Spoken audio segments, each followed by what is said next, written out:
Hi, everybody. This is Ananda. I am going to talk to you today a little bit about the Enneagram Type 9s, the peacemaker. First and foremost, if you're a peacemaker, you're a wonderful and amazing person, and you're fixated on feeling peaceful, which is a wonderful way to feel. The difficulty with a 9 is that they do not like to feel anger, and they do not like to feel uneasy or distracted at all from that peaceful position that they hold within themselves. So they can seem naturally very meditative and even naturally very spiritual. But what a 9 has to understand that, in fact, the flatness, the feeling of just never feeling really angry and never acknowledging the anger that lurks beneath the surface, compared to that sense of joy, which is the opposite of kind of feeling bad or angry, is feeling good and joyous. You blocking the intensities. The reason being is because a 9 is not aware of what they truly want. They continuously block their own needs and desires from their own true selves, from their own self. And it is almost as if those true needs and desires are in the shadow. And so when a 9 awakens, it's paradoxical because they often have to allow themselves to feel angry, to express their needs. A 9 has to understand that what they believe, what they think is meaningful and necessary. They need to almost inject their opinions into a conversation. And keep on reminding themselves to feel. The very act of feeling as if they have needs, they have wants, what they are and who they are matters, is often hidden from the 9. So that flatness surfaces time and time again. The 9 is one of the nicest, kindest, most generous kind of human being. They are naturally self-forgetting, so they merge. And what this merging looks like, it's like a merging. I mean, if you're a sexual 9, for example, you're merging with your partner. Your partner's needs, behaviors, opinions can become your own, to the point that you don't know what your own are.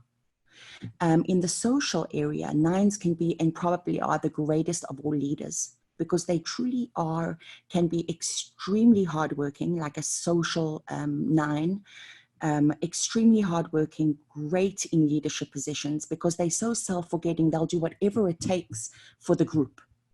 And they won't worry at all about what's in it for me. And they're not doing it for the image. They're really doing it because these are self-forgetting, kind, wonderful people. But, and there's a big but, individuality, your uniqueness, the idea that you can just completely forget yourself is not really conducive to awakening. Awakening means that, yes, you know you're part of the grander scheme of things and a part of the whole, but at the same time, you have to acknowledge your individuality, the way you feel, the things you have to say, so that you don't lose yourself along the way. A lot of 9s, if you were to ask them, what do you want? They'll say, whatever you want. Do you want to go to a movie? What movie do you feel like going to? Whatever you want to see. And food? What do you want to eat? Whatever you want to eat. They don't know. If you're a 9, start paying attention. What do you feel like eating? Baby steps. What movie do you feel like watching? What do you feel like doing? The social 9, just to be real, can be a workaholic, because the animal associated with the 9 is the sloth, laziness. But this isn't necessarily, although it can be, but it's not necessarily the type of laziness that is too lazy to go to work or hold a job. It's more like laziness to your own true self, self-forgetting. But the minute a 9 pays attention to the fact that they are forgetting what their own needs are and what they really want, they start to do things differently.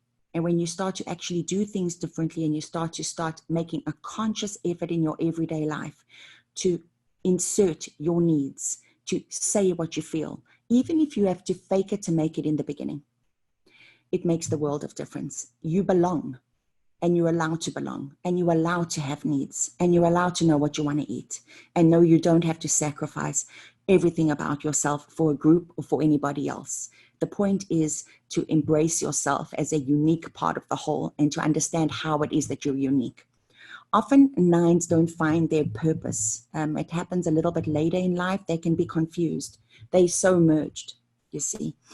And so they can become lazy to what is it that I actually want to do with myself instead of discovering these things young. They really don't like conflict, anything to avoid conflict. And therefore they want peace. That's why they're called the peacemakers. They just want to sense peace, which is beautiful, but conflict is sometimes necessary. For example, in a relationship, it's often when you have an argument that you discover so much more about your partner.